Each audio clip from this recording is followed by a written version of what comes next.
Kenya as a country are willing, it's a matter of policy, dedication from Kenyans, all right? We are willing to sacrifice, we are willing to lose men and officers in protection of our wildlife. This goes without saying.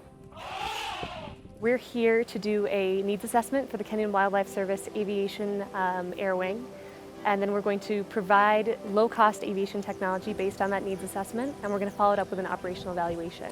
This program came about because we had identified that the Kenya Wildlife Service had an air wing which was capable and which had resources and expertise. We've identified this from the State Department's perspective, another U.S. government agency that has real expertise to bring to the table.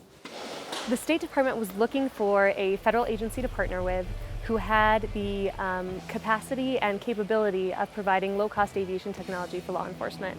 And the National Institute of Justice has a very reputable aviation technology program. And once we realized that the types of lessons we were learning here could easily be generalized to the United States and actually any law enforcement agency who has an aerial surveillance mission in an undeveloped, vast jurisdiction with rough field terrain and a tight budget, we were in. The State Department's perspective, I mean, we support through other programs anti-poaching efforts or anti-narcotics efforts, and this particular program is coming out of our counterterrorism assistance.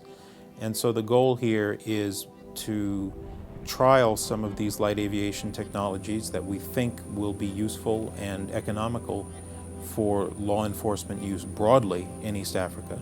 We tend to focus on the U.S. for solutions to U.S. criminal justice problems, and they're problems that are shared around the world, to the extent to which we can work with the State Department and leverage their funds to both fulfill their mission on counterterrorism, to fulfill our mission, which is to learn lessons for state and local government, and then in the process also help support and build capacity for law enforcement agencies around the world. I think, why wouldn't we want to operate that way? It's a win-win-win.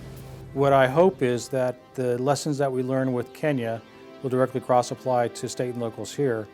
I'm hoping the technologies and equipment that we provide and the research we provide for the Kenya Wildlife Service will help them in their mission, which is mainly counter-poaching, but it's also looking for insurgents that are coming into their country and trying to do harm. It's also looking for people who are crossing their border illegally. The mandate of this organization, it is the premier law enforcement agency inside the country, Kenya. That is to protect wildlife 24 hours a day. Kenya conservation is divided into 7 regions, which are really vast and huge areas. And it was found to be difficult to do conservation without aerial surveillance. We have realized that you cannot cover the conservation area in Kenya, which is a total of 10% of the Republic of Kenya. So it is important for we to have aircraft that will not only protect and patrol these parks, but also provide the different small units that we have spread all over the national parks, in protection of the wildlife of Kenya. The ultimate goal is making sure that we can get the Kenyan Wildlife Service Air Wing the best aviation technology for them to fulfill their mission in the most efficient and capable way. I personally have been blown away by the work that the Kenyan Wildlife Service does, particularly in light of the challenges that they're facing.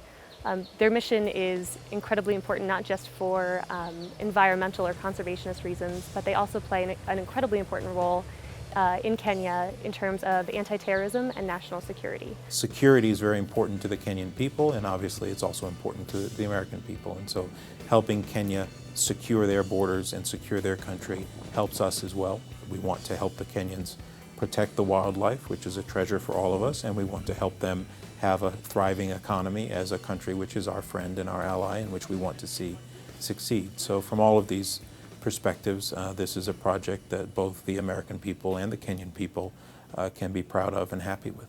The real impact that we hope to make here is to support the Kenyan Wildlife Service so that they can stop poaching. The work we're doing with the State Department sort of cross-applies directly because it gives us the opportunity to basically trial some technologies in an area that's much like parts of the United States where it's very rural and the agencies don't have a whole lot of money. And so we can trial these technologies with the Kenyan authorities and determine whether or not it's effective or not, and then bring those technologies and this experience and lessons learned to state and local law enforcement here. We need these partnerships in order to learn from one another, to exchange experience.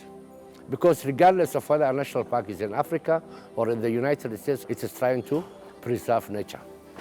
And nature, as you are aware, is very important for development of mankind.